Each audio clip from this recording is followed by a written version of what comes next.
Hi friends, നമ്മളിന്ന് ജടായുപ്പാറയിൽ പോയ വിശേഷങ്ങളാണ് പറയുന്നത്. ജടായുപ്പാറ എന്ന് പറഞ്ഞാൽ കൊല്ലം ഡിസ്ട്രിക്റ്റിലെ ചടയമംഗലം എന്ന് പറഞ്ഞ പ്ലേസിലാണ് ഇരിക്കുന്നത്.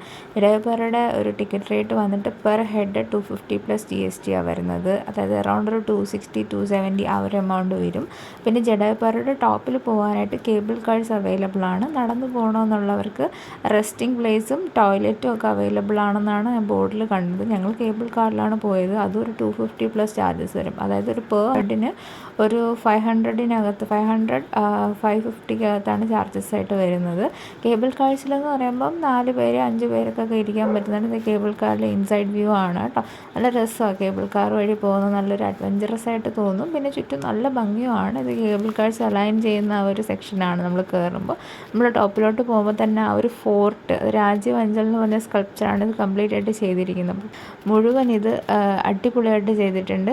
അതേപോലെ തന്നെ ഈ ഒരു ജടായുപ്പാറയുടെ മിത്തെന്ന് വെച്ചാൽ നമ്മുടെ സീതയെ രാവണൻ തട്ടിക്കൊണ്ട് പോകുന്ന സമയത്ത് ജടായു പിന്നാലെ പോവുകയും രാവണൻ അതിൻ്റെ ചിറകരിയുമ്പോൾ ചിറകിൻ്റെ ഒരു ഭാഗം ഇവിടെ വന്ന് വീണു എന്നാണ് ഐതിഹ്യമായിട്ട് പറയുന്നത്. അപ്പം ഇപ്പോൾ ജടായുപ്പാറയിൽ കുറേ അഡ്വഞ്ചറസ് തിങ്സും ലെഷർ ആക്ടിവിറ്റീസും ഒക്കെ ഉണ്ട്. ഞങ്ങൾ പോയപ്പോൾ അതിൻ്റെ അകത്ത് കുറേ പണിയൊക്കെ നടക്കുന്നുണ്ടായിരുന്നു. അതേപോലെ മൂവി തിയേറ്ററൊക്കെ ഉണ്ട് കേട്ടോ. അപ്പം അഡ്വഞ്ചേഴ്സ് ഒക്കെ ഇഷ്ടമുള്ള ആൾക്കാരാണെങ്കിൽ വെബ്സൈറ്റിൽ ചെക്കൗട്ട് ചെയ്തിട്ട് എന്തൊക്കെ അവൈലബിൾ ആണെന്ന് നോക്കിയിട്ട് വരാം.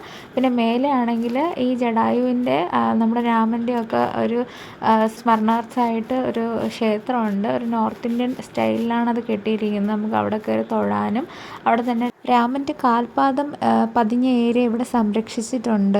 അപ്പം നമുക്കത് കാണാനും അത് പറയാതെ മനസ്സിൽ ഉൾക്കൊള്ളാനും പറ്റും. രാമൻ്റെ ഒരു കൊടി നമുക്ക് കാണാമല്ലോ, അതുകൊണ്ട്. പിന്നെ അവിടെ കുറേ കുഞ്ഞു കുഞ്ഞു ഷോപ്സ് ഉണ്ട് ഇതുപോലുള്ള സംഭവങ്ങളൊക്കെ വിൽക്കുന്നതായിട്ട്. അതേപോലെ ചെറിയ സ്നാക്സും ഒക്കെ അവൈലബിൾ ആണ് മുകളിൽ കടകളിലായിട്ട്. അത് എപ്പോഴും ഓപ്പൺ ആണോ എന്നറിയില്ല. ഞങ്ങൾ പോയപ്പോൾ ഓപ്പൺ അല്ലായിരുന്നു കേട്ടോ. ജടായുപ്പാറ എന്ന് പറയുമ്പോഴത്തേക്കും safety of women and holistic വേണ്ടി ഡെഡിക്കേറ്റ് ചെയ്തിട്ടുള്ളതാണ്. Have a great trip. By.